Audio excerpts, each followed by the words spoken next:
acknowledge that our work is situated on the Lenape island of Manhattan, and more broadly, in Lenape-Hoking, the Lenape homeland. As we name the stolen land we are on, I invite us to sense our physical connections with the land, whether through your feet making contact with the ground, or the feeling of gravity through your sit bones in contact with the chair. It may be helpful to include the breath, inhaling and exhaling with the land. As we sense, I invite us to ponder an action or question related to supporting the land and Indigenous rights, something to return to in the near future as we continue to live on this land. We collectively acknowledge that our arts community must be just, equitable, and inclusive to meaningfully contribute to social progress. We envision a community where power, funding, opportunities, conduct, and impact are fair for all artists, cultural organizers, and audiences.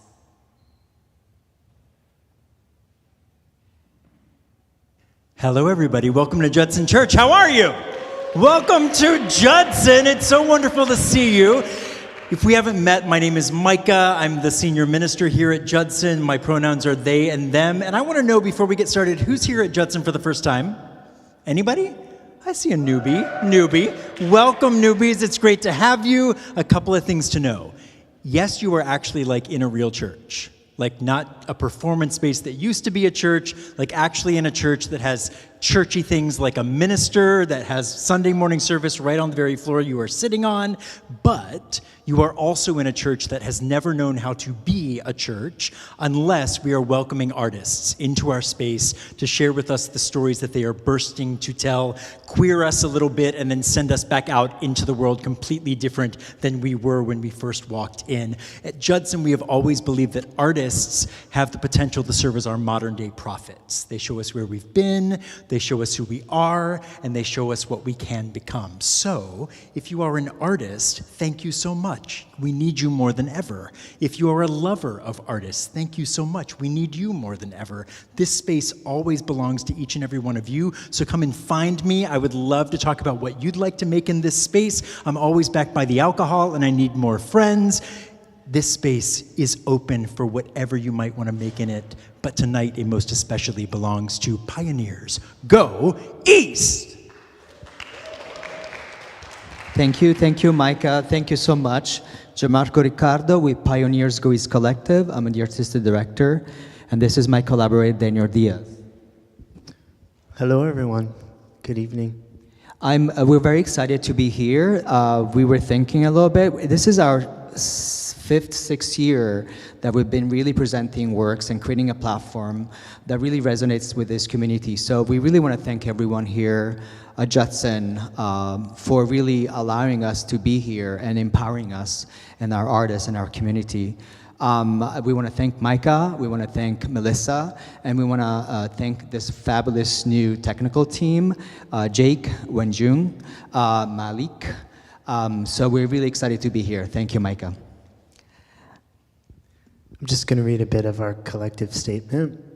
We are a community-based arts collective empowering the LGBTQ and immigrant experience, pioneering new pathways to interconnect with our community of artists. We are in forward motion. Thank you for having us tonight. I want to acknowledge my two other collaborators here tonight, Philip Trevino, designer, and Joe Wiggins, producer, that you saw at the front door. Tonight we're really excited. There's 4 works, 1 performance and 3 films, and a talkback, which is really meaningful to us. The first is a film by Fana Fraser, Nesting. The second is a performance, Absolute Force, choreographed by Owen Prum, performed by Kailin Del Rosario, Michael Greenberg, and Owen Prum. Third is Dragons, created by our collective, me included as a director. Cinematography by Joey Birkland and Adele Oribe, production design Philip Trevino, performed by Daniel Diaz, Vanessa Rappa, Sid Island, and Lynn Lingamari. And the fourth and last film is going to be And I Was Recognized, created by Omega X, Danny Venn, Matt Harvey, and Laura Marie Marciano. And there will be a talk back with Omega X afterwards, and this is a really beautiful, important film for us. So thank you so much. And we hope you can catch us next month, May 23rd to 25th, as a part of La Mama Moves at La Mama in partnership with Bronx Academy of Art and Dance. Thank you. The programming is running around an hour 10 minutes, so stick with us, and welcome to Crossroads.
I took the book to England to be published. Might I be able to fall in love with you? Might I be able to fall in love with you? Before I wrote Giovanni Flynn, I feared I could be black men. After I wrote Giovanni Flynn, I had the power to say no. Growing up, many men terrified, many boys terrified, staring at me, close to me, each time terrified, frightened of being involved. The American idea of masculinity, cowboys and Indians, good versus tough guys. The American idea of masculinity, cowboys and Indians, good versus tough guys. The American idea of masculinity, cowboys and Indians, good versus tough guys.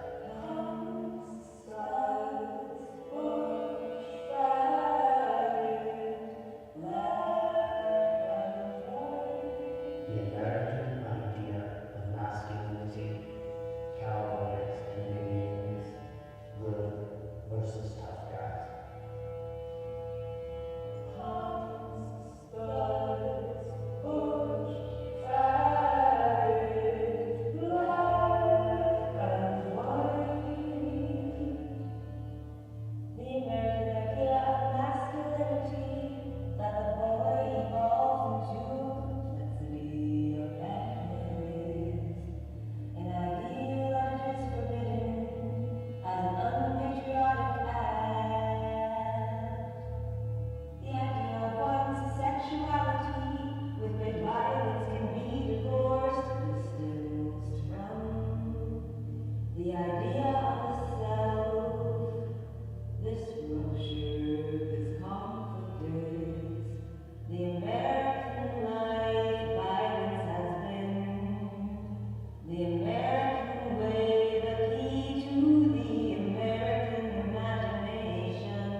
She was born with these crazy blue eyes. And I was recognized.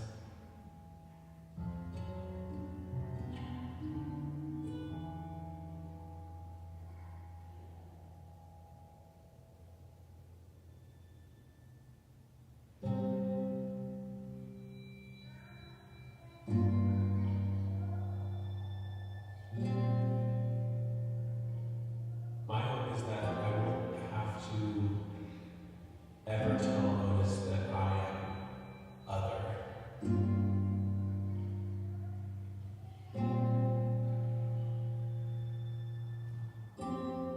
In a way, like we really started journeys at the same time.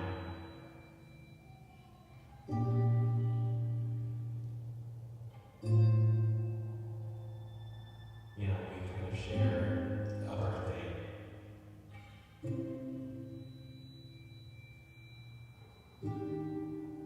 You know, that there's always somebody telling you that there's a horrible thing coming up about parenthood. We're not interested in that.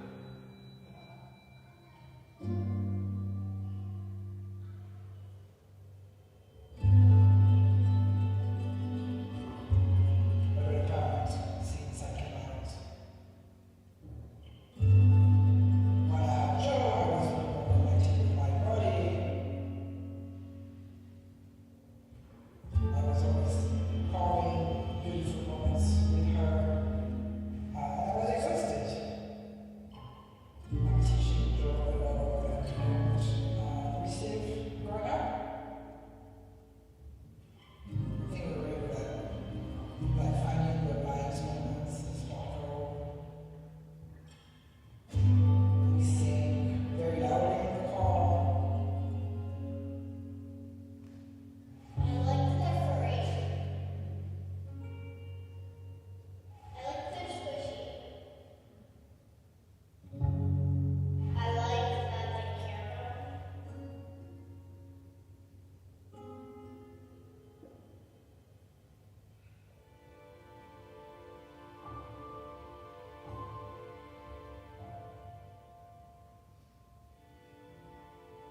When they get out, there's a whole ton of people that they don't see.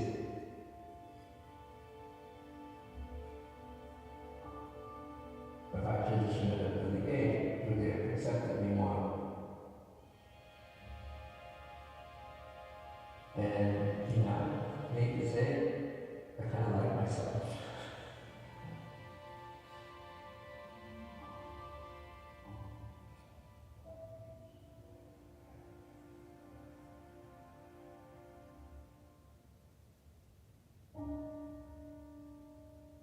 She gets the live her life. She is who, like, she wants to be, I guess. When she came out, it kind of gave me the chance to kind of explore that a little bit myself.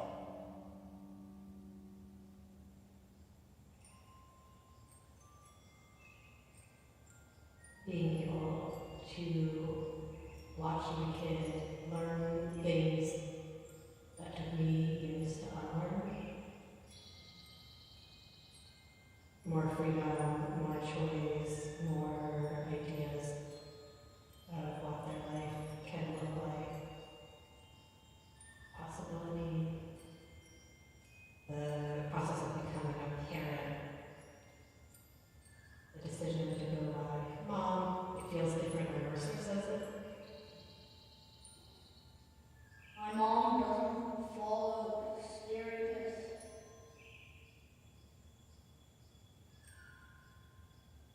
But there's only two kinds of people. And I'm really proud that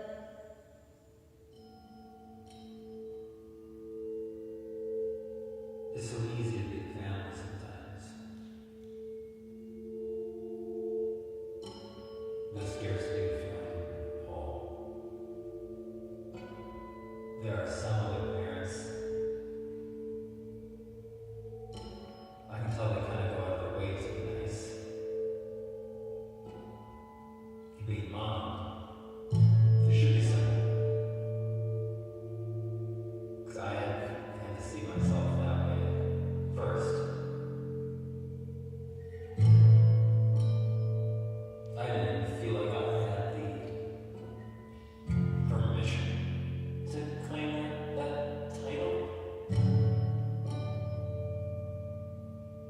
there's always, I always struggle with that feeling of scarcity, that there's not enough time for things to happen. There's not going to be enough of something. I'm not going to be able to get enough.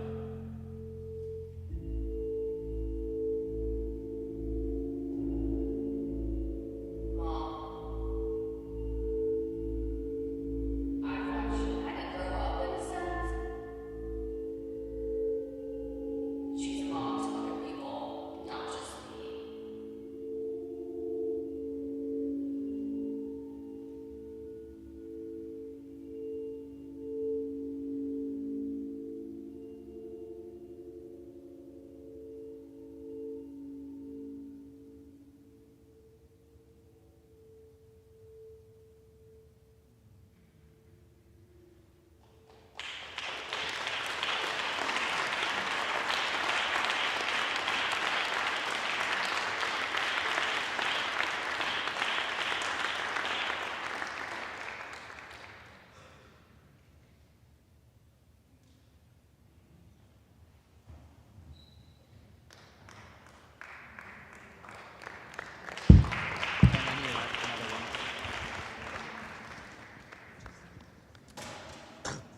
Can I leave this here?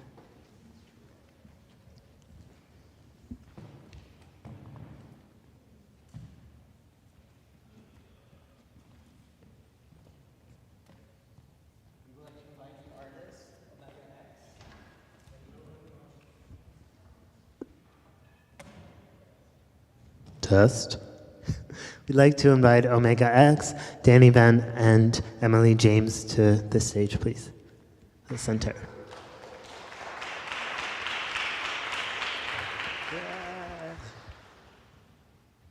This double fisting.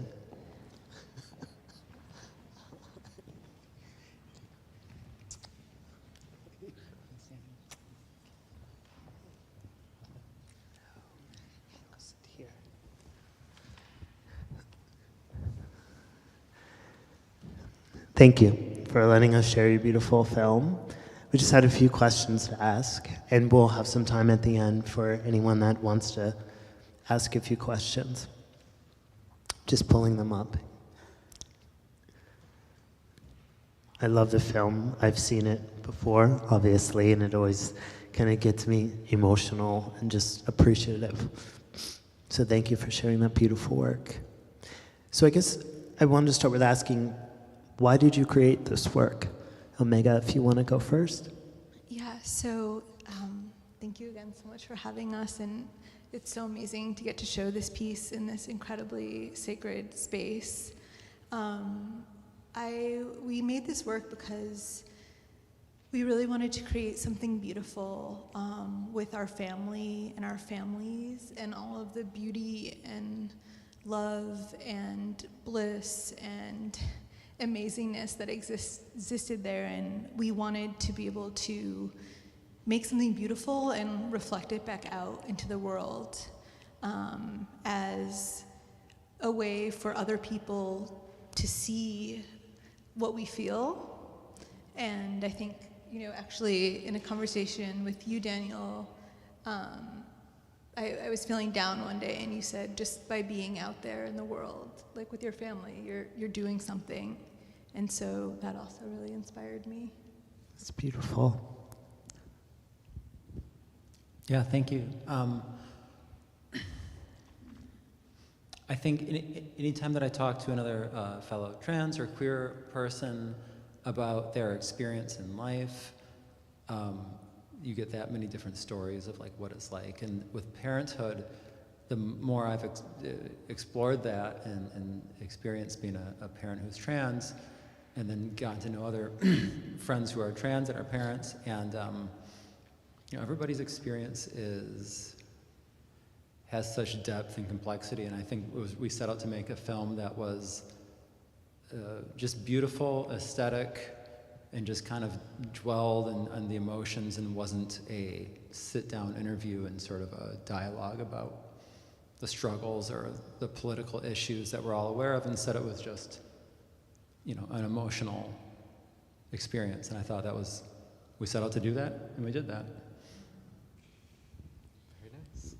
I'm Emily. Nice to meet you. I met Danny about 8 years ago when I was at a point in my life where I decided that I would push myself to emerge into transition. Before that, I had previously been living a very straightforward, straight-ish lifestyle. I was married, I had 2 children. We did everything that we were supposed to do as a married-ish couple. But that marriage didn't work because I had this transgender experience cooking inside of me. And that marriage dissolved. I actually had a cardiac arrest in 2016, and I was revived, and the person who revived me at home is the person who I'm married to now, who encouraged me to be myself. And I had previously carried this burden of suppressing, submerging, hiding my own self as a feminine person, and I did everything I could to man up. In 2016, I had that cardiac arrest. I had an amazing rescue, which was almost 90 minutes of CPR. And I forced myself to get out the door. And I found a place where I had dinners. They were secret, almost like a speakeasy for trans women who were undercover. I met Danny there. And it was a very contained environment where we would go and have these dinners in Midtown somewhere in a secret hush place. And among us and a few other trans women, we decided that we would get out the door and go and have a drink. And the drink was walk down the street and kind of just be out. And that started evolving into much more. Along the way, Danny met Omega. And I had started this whole new life again.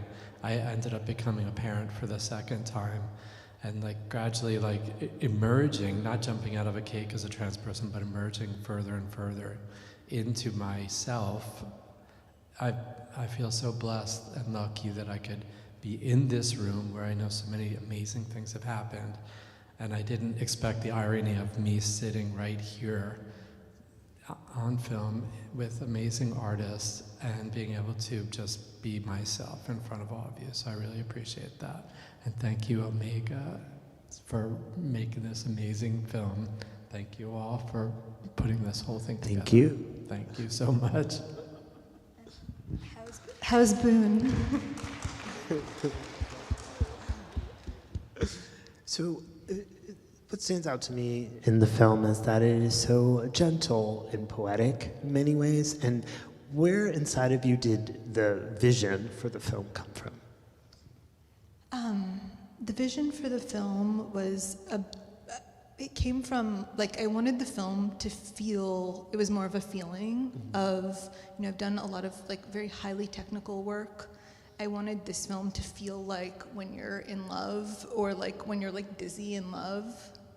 And when you're just so close to something, I wanted it to feel really close and capture that intimacy and that dizziness, and almost not in a home movies way, but I didn't want it to feel like we're making a film.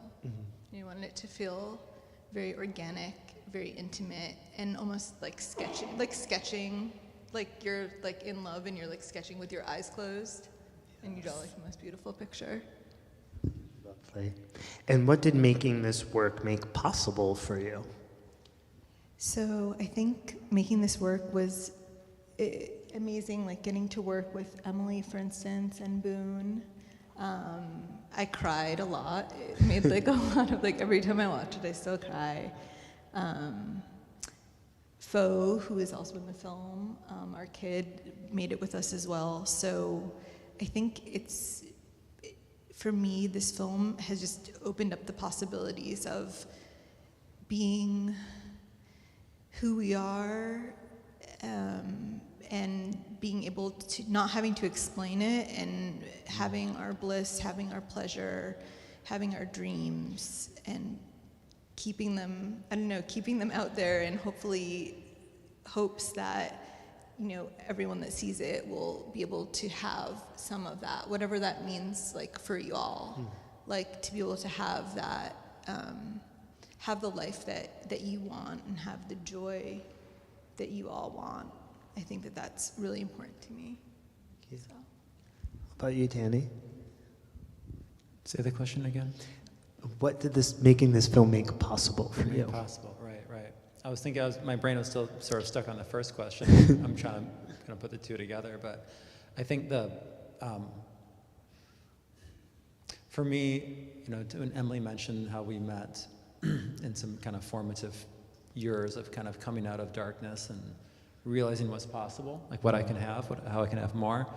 For me, understanding what I can have always goes hand in hand with being around other people, like community. I know it can sound a little cliche or trite, but being able to work and see that other trans parents, what they're doing, how they're doing it, what they're going through, it just, right, it gives me a lot more. And being able to do it in a piece that wasn't, you know, Maggie, you said you normally do a lot of technical work. I work in marketing, so I'm always doing propaganda, and this was like, this wasn't propaganda, this was just a feeling, right? And it was so nice to do that. So, great. Anything?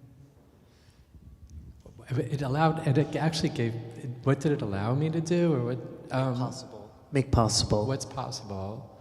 I am possible.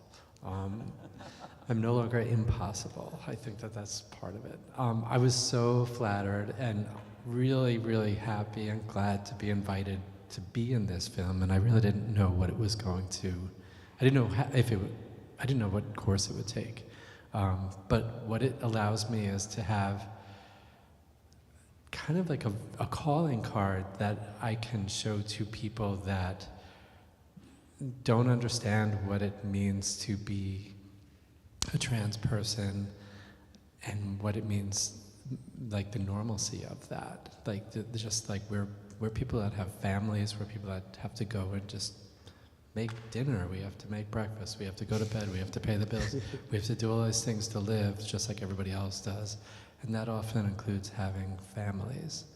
And one thing about what I always understood about trans people was that there's a perception that if you transition, you are like excluded from parenting in some ways, and if you're going to do it, you have to jump through crazy hoops in order for that to happen. And I have a 15-month-old baby right now, and I can tell you that medically and scientifically it was done in the most ordinary way, and there was no like major medical things that had to make that happen. But I get asked all the time, like, well, did you guys do this? Did you do that? You know, all these things where people like build into what they think it's going to be. So this makes it possible that it's so normal and ordinary. And I'm grateful for that. Like, yeah. Thank you for that. Just wanted to open it up to anyone in the audience. Were there any questions for anyone up here today? No? We love questions. It was just such a lovely poem. It so elevated us. It brought so much illumination. It was just lovely. Thank you. Thank you all. Thank you. Thanks, Thank you so everyone. much for sharing.